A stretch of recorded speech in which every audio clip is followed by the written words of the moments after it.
नित्यं ध्यायन्ति योगिनः कामदं मोक्षदं चैव ओंकाराय नमो नमः। अज्ञानतिमिरान्धानां ज्ञानाञ्जनशलाकया नेत्रैरुन्मीलितं येन तस्मै श्रीगुरुवे नमः। नमो दुर्वाररागादि वैरिवारनिवारणे अरहते योगिनाथाय महावीराय तायिने।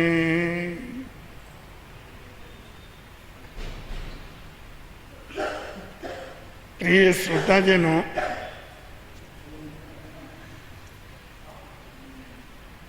एक बहुत ही सरल और अपने जीवन व्यवहार से जुड़ी हुई बात है कि जो चीज हम अपने शरीर से जुड़ी हुई हो और उसको बार बार काम में लेते हैं तो वो आदत कहलाती है।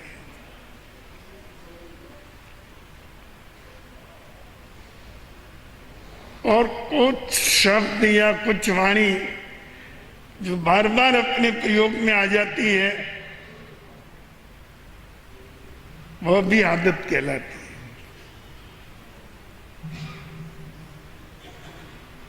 किंतु जो विचार बार बार जीवन में आते हैं और कभी कभी बाहर प्रकट भी हो जाते हैं, उन्हें हम स्वभाव कहते हैं। स्वभाव और कुछ नहीं है, ये मन की आदत है। चाहे शरीर से जुड़ी हुई आदत हो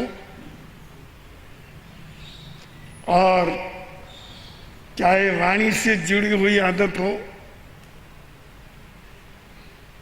चाहे मन से जुड़ी हुई आदत हो, यानी स्वभाव हो, तीनों का निरीक्षण करते रहना चाहिए। क्योंकि व्यवहार में ही इनका सबसे ज्यादा उपयोग होता है और ये चीजें पूरे आपके चरित्र को व्यक्त करती है और अर्थ परमार्थ दोनों का साधन करने में प्राय उनका उपयोग होता रहता है।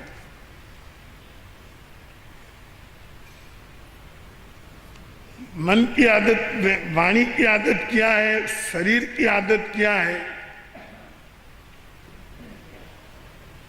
ये ज्यादा छानबीन करने की चीज नहीं है, क्योंकि ये सभी जानते हैं। पर मन की आदत, जिसे हम स्वभाव कहते हैं, ये स्वभाव कैसा है, इस पर ध्यान देना और चिंतन करना बहुत जरूरी है। क्योंकि इन तीनों तरह की आदत में अपने मन की जो आदत होती है वो बहुत शक्तिशाली है। ये स्वभाव, इसे बदलना बहुत मुश्किल है। बहुत बड़ी साधना होगी अगर अपना स्वभाव बदल जाए।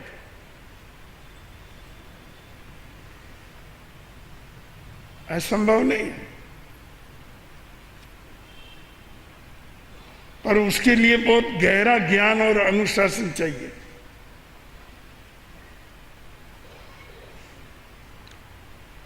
कुछ व्यक्ति ऐसे होते हैं सचमुच, जिनके स्वभाव में ही बहुत सज्जनता होती है, स्वभाव से ही वो बड़े दयालु होते हैं। स्वभाव से ही बहुत क्षमाशील होते हैं। कहीं उन्होंने जाकर के ट्रेनिंग नहीं ली, कहीं उन्होंने लंबे चौड़े प्रवचन नहीं सुने, कहीं लंबा चौड़ा स्वाध्याय नहीं किया, और कहीं लंबी चौड़ी सत्संग भी नहीं की, फिर भी हम देखते हैं सैकड़ों व्यक्ति ऐसे हैं जो स्वभाव से बहुत अच्छे हैं। नम्रता, सज्जनता,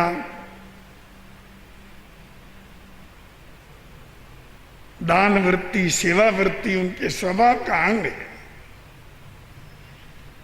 माधुर्य उनकी आदत में है। ये कोई पूर्व जन्म की उपलब्धि तो है ही, पर इस जन्म के लिए भी इसकी महिमा अपरंपार है। और हम ये भी देखते हैं कि कई व्यक्ति स्वभाव से बहुत कुटिल होते हैं, चालाक होते हैं, क्रोधी होते हैं, ईर्ष्यालु और द्वेषी होते हैं। आप उनको कितना ही उपदेश दो, कितना ही समझाओ, कितने वो प्रवचन सुने या स्वाध्याय करे, स्वभाव बदलना बहुत मुश्किल है। क्योंकि ये कोई परमात्मा तो बदलता नहीं है, और कोई देवी देवता भी तुम्हारे नहीं बदलते हैं। ये अपने मन को ही, स्वयं को ही बदलना पड़ता है। और बहुत बड़ा तप होता है जब कोई व्यक्ति अपने स्वभाव को बदल देता है।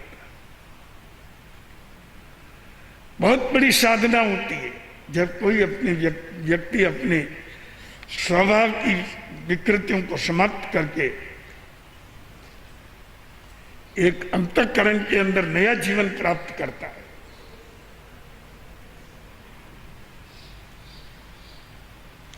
ये एक बहुत चिंतन का विषय है। अमला असंकिलिठा ते उन्ति परित संसार। परमात्मा भगवान महावीर ने एक सूत्र दिया, जिसके अंतर में, जिसकी भावनाओं में कोई संक्लेश नहीं है और किसी तरह का दुर्विचारों का, विकारों का मेल नहीं है। स्वच्छ, सरल और उज्जवल भावना से जिनका स्वभाव जुड़ा हुआ है, ते उनती परित संसार, वो बहुत जल्दी मुक्ति के पात्र बन जाते हैं। मुक्ति पाना ये तो आगे की बात है, यहां पर भी ऐसा व्यक्ति जीवन में विविध प्रकार की सफलताओं को प्राप्त कर लेता है, सहज कर लेता है। किंतु आजकल आप लोगों का विश्वास कुछ ऐसा बन गया है कि टेढ़ी अंगुली बिना घी नहीं निकलता है। टेढ़ा तो रहना ही पड़ेगा।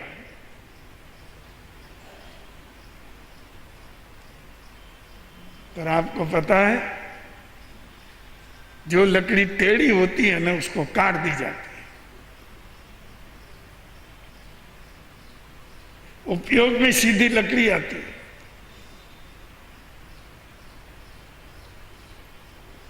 इतने सीधे बन करके रहोगे तो दुनिया में कैसे चलेगा? आजकल सीधे रहने का जमाना नहीं है।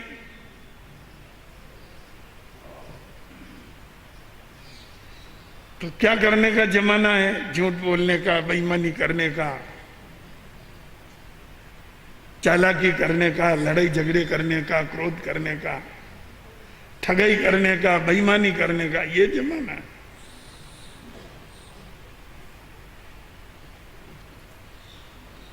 आजकल सीधा रहने का जमाना नहीं, तो दुख भोगो,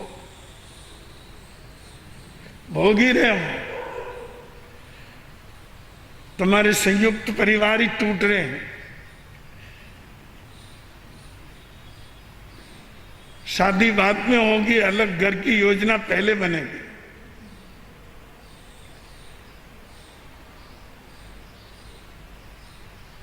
चार भाई इकट्ठे हैं तो सब अपने अपने लिए अलग अलग व्यवस्था, चुपचाप व्यवस्था करने में जुटे हुए हैं।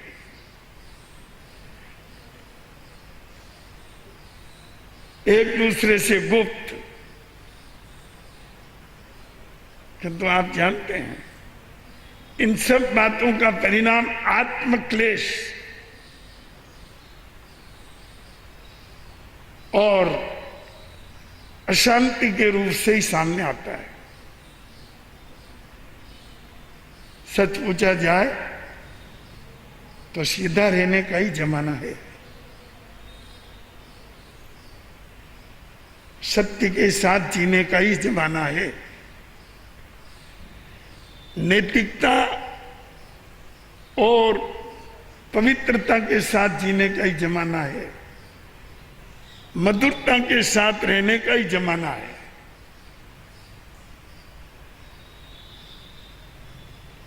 चाहे थोड़ा मिले तो थोड़ा खाए, ज्यादा मिले तो ज्यादा खाए, पर आनंद के साथ खाए, आत्मानंद का अनुभव करे, आत्म शांति का अनुभव करे, जीवन को चैन से जिए। आज आमतौर पर व्यक्तियों के जीवन में चैन कहाँ है? केवल गले में रह गई है सोने की चैन। नहीं होती है तो दुखी होते होगा, मेरे गले में एक सोने की चैन ही नहीं है। अरे तुम्हारे दिल दिमाग में चैन नहीं है, उसकी तुमको कोई चिंता नहीं है।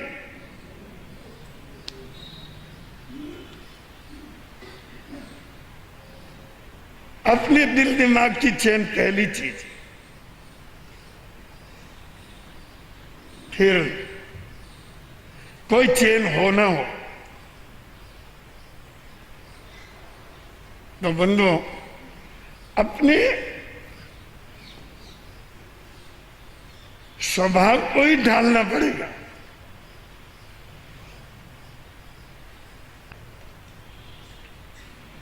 मन की आदत को ही सुधारना पड़ेगा। अगर चैन से जीना है तो अवंका, अजरा,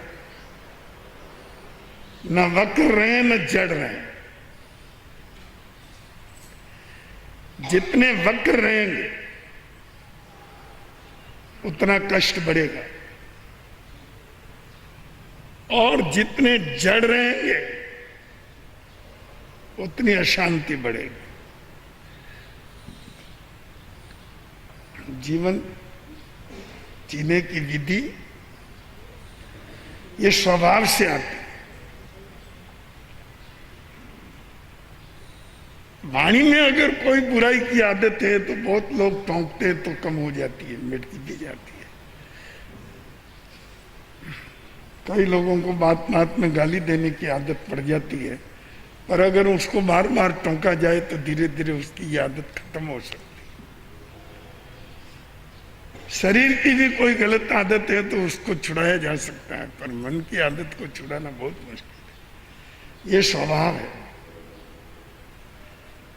वास्तविक स्वभाव तो नहीं है, क्योंकि वास्तविक स्वभाव तो आत्मा का धर्म होता है और वह तो परम उज्जवल होता है। उसमें तो बुराई की कोई बात ही नहीं होती है। पर आमतौर पर हम मन की आदत को स्वभाव बोलते हैं। मन बार बार वही करता है। उधर ही जाता है। तो ये विकृति है, ये मन की विकृति। बहुत बड़ा उपकार होगा आपका अपने पर, अपने परिवार पर, अपने समाज पर, कि अपने मन की आदत को बदलो। मन में जो चालाकी और क्रोध और कामुकता, विद्वेष आदि ऐसी आदतें बन गई है कि जो आपको आगे नहीं बढ़ने देती। बढ़ना तो दूर बात, तोड़ती रहती है आपको। आज व्यक्ति कितना टूट गया है। किसी जमाने में हमने अनुभव किया, पूरा मोहल्ला एक परिवार की तरह रहता था।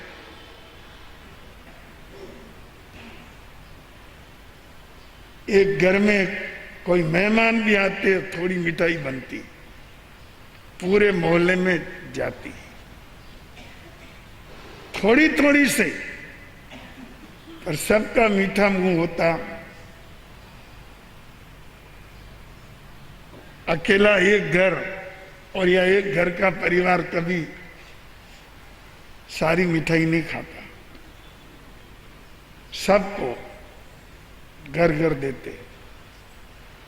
छोटी छोटी बात पर पूरा मोहल्ला इकट्ठा हो जाता, एक दूसरे की मदद करने के लिए, एक दूसरे के कार्य में सहयोग करने के लिए। अब कहाँ है? अब तो अपने भाई को बुलाओ तो भी ना आए।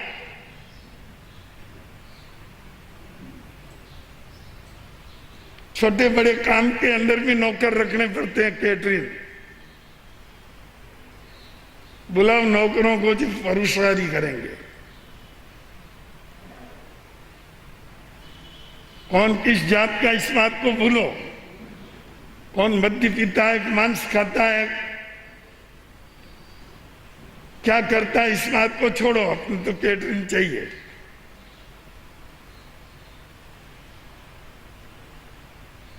दस व्यक्ति को बुलाओ, 20 व्यक्ति को बुलाओ, वो लोग तुम्हारा काम करते हैं। मोहल्ले वाले को तो तुम बुलाओ तो भी ना आए, सगे भाई को बुलाओ तो भी ना आए। टूट गए चारों तरफ से, तो किसी के नहीं रहे। और तो और हजारों लोग हमसे ही टूट गए, जो हम पीढ़ियों से उनके गुरु हैं। स्वार्थ इतना हावी हो गया है कि सारा स्वभाव धन परक हो गया है, केवल पैसा। आज बहू सास की नहीं, सास को ये सोचना कि ये मेरी बहू सेवा करेगा, गलत है।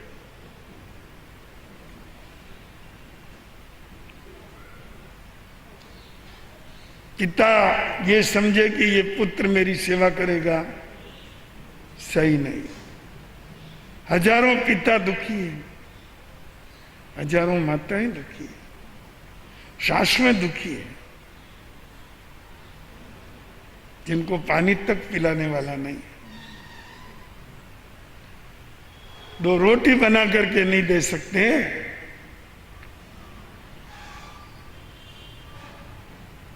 कितना टूट गए आप चारों तरफ से, और मन में खुश हो रहे हो कि हमारे पास बंगला है, संपत्ति है, ये है, वो है। ये स्थान बहुत छोटा है, यहां तो 50 परिवार एक साथ हैं, जैन, स्वधर्मी, अपने जाति भाई। नहीं, यहां पर बहुत असुविधा है, पार्किंग की जगह नहीं है, चलो बाहर। और बाहर जाकर के बस गए। जो बसा है उसके पास ही कोई मुसलमान बसा है, तो इधर कोई तेली तंबोली बसा है, तो इधर कोई राजपूत बसा है। तुम्हारी संस्कृति मोहल्ले में सुरक्षित थी, तुम्हारे बच्चों के संस्कार मोहल्ले में सुरक्षित थे, अब बाहर कोई सुरक्षित नहीं है। कौन सा नौजवान लड़का या लड़की किस संगति में चले जाए पता नहीं है, क्योंकि वहां तो मोहल्ला है ही नहीं ना। वहां तो सब तरह तरह के गंदे लोगों का समावेश है। इस बीच में तुम्हारे संस्कार कैसे जिंदे रहेंगे? चलो बाहर जाकर के भी तुम मोहल्ला बसाते तो कोई बात समझ में आती, चलो वहां से उठ के आए तो यहाँ पूरा मोहल्ला बन गया। बस किसी को तेली का प्लॉट मिला है तो वही ले रहे हैं, कोई तंबोली का मिला तो वही ले रहे हैं, कोई राजपूत का मिला तो वही ले रहे हैं, कोई मुसलमान का मिला तो वही ले रहे हैं। यूं नहीं देखते कि हमारे बच्चों के यहाँ क्या संस्कार रहेंगे। ये पास में विधर्मी है, मद्यपान करने वाले, मांसाहार खाने वाले, कुछ नहीं सोचते। आपको तो बंगला चाहिए, आपको पार्किंग चाहिए।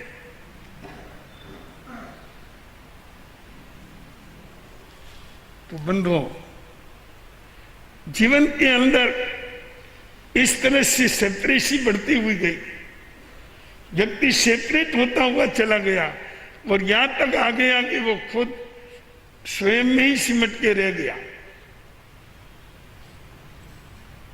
और संस्कारों का तो विस्तार होता ही है। जैसे पिता के संस्कार रहेंगे वैसे पुत्र के रहेंगे, जैसे घर के संस्कार होंगे वैसे बेटी के रहेंगे। फिर कोई गलत हादसा हो जाता है तो हाय हाय मचाते हो, ये हो गया वो हो गया तुम्हारी गलती से। तुम तुम्हारे पिता से अलग होकर के रह गए, अब तेरा बेटा तेरे से अलग होता है तो रोता क्यों है? तेने तो डर ही है डाल रखा है। तेरे घर के संस्कार ही ऐसे हैं कि मिलके मत रहो। तो बंधुओं, अपने स्वभाव में जो सामूहिकता के संस्कार थे वो धीरे धीरे समाप्त हो रहे हैं और व्यक्ति सेपरेट होता हुआ चला जा रहा है,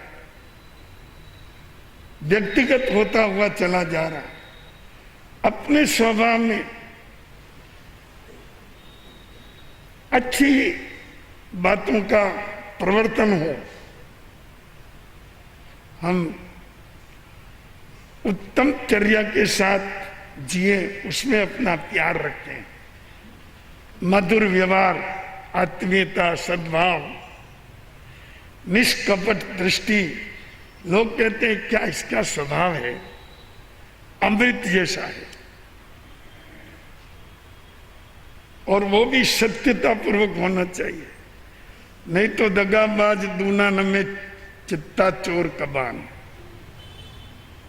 इसमें भी अगर दगाबाजी होती है तो वो पता नहीं है और ज्यादा दिन छिपके नहीं रहती। तो बंधुओं, राजा भोज बड़े दानी थे, जो आता मुक्त से दान देते। तो उनका भंडारी था, मंत्री भंडारी, ये बड़े दुखी रहते। हम तो बड़ी मुश्किल से खजाना भरते हैं और ये राजा इसको दिया, उसको दिया, उसको दिया, ये खाली करते रहते हैं। कैसे क्या करें? इनको कहने कैसे समझाएं? मालिक का मालिक कौन? कहना मुश्किल। मंत्री ने कहा मैं एक उपाय करता हूं। एक दिन राज्यसभा समाप्त हुई, वहां एक ब्लैक बोर्ड पड़ा था, उस पर मंत्री ने लिख दिया आपदार्थे धनम रक्षे। इसका हिंदी अर्थ होता है आपत्ति से बचने के लिए धन का संग्रह करना चाहिए। आपदार्थे धनम रक्षे। राजा आए, राज्यसभा में उन्होंने पढ़ा, नीचे मंत्री के हस्ताक्षर थे। अच्छा, मंत्री जी मुझे सूचना दे रहे हैं कि आपत्ति के समय काम आवे, इसके लिए धन बचाना चाहिए। और वो भी बड़े विद्वान व्यक्ति थे, और उससे भी बड़ा उनका दान देने का स्वभाव था। वो ऐसे कैसे अपने विचारों को बदल दे एक झटके में ही। उन्होंने नीचे लिख दिया शाम को जाते जाते कि श्रीमताम आपदा कुतः। हस्ताक्षर राजा ने खुद कर लिया। इसका अर्थ होता है जो भाग्यवान होता है उनको आपत्ति कहां है, उनको आपत्ति है ही नहीं, तो फिर आपत्ति ही नहीं है तो धन को बचा के क्या करना। श्रीमताम आपदा कुतः। मंत्री आया, उसने पढ़ा, राजा कम नहीं है, विद्वान तो है ही, विचारक भी है,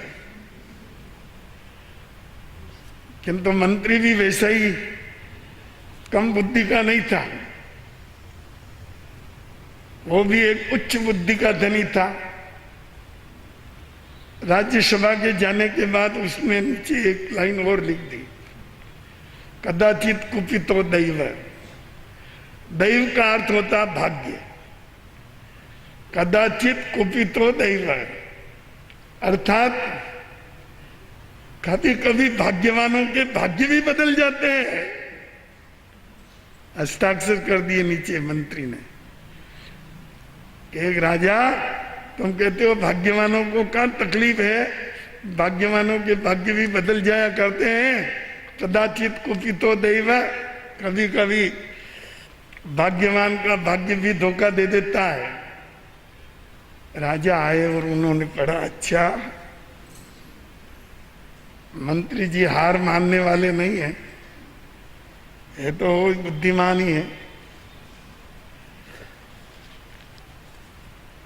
लिख दिया कि भाग्यवानों का भी भाग्य कभी कभी बदल जाता है। राजा के पास भी उत्तर तैयार था। उन्होंने नीचे लिख दिया संचितो भी विनश्यति। हस्ताक्षर कर दिए। मंत्री आया और देखा राजा ने लिखा संचितो भी विनश्यति। ए मंत्री, अगर भाग्य ही बदल गया तो हम इकट्ठा करके रखेंगे, वो भी नष्ट हो जाएगा। भाग्य ही बदल गया तो फिर क्या, वो तो जो इकट्ठा किया हुआ है वो भी कोई बहा के ले जाएगा या नष्ट हो जाएगा, आग में जल जाएगा। मंत्री ने समझ लिया कि इनके विचारों को बदलना बहुत मुश्किल है, दान इनके स्वभाव में है, और इसीलिए ये इतना गहरा जवाब भी दे सकते हैं। तो बंधु, जो बात मैं कह रहा था, जीवन के अंदर कुछ इस तरह से अपने मन की आदत बनाओ जिसमें सज्जनता, नैतिकता, श्रेष्ठता और नम्रता रहे। उसके द्वारा आपके जीवन के अंदर सहज आत्म शांति का स्रोत बहेगा और मन को भी चैन मिलेगा, बेचैनी समाप्त होगी और आपका जीवन सफलता के शिखर पर आगे से आगे बढ़ता जाएगा। आज के प्रवचन का यही सार है, आत्मसात करें, आनंदी आनंद। गुरु आरती एक साथ बोलेंगे सभी। जय जय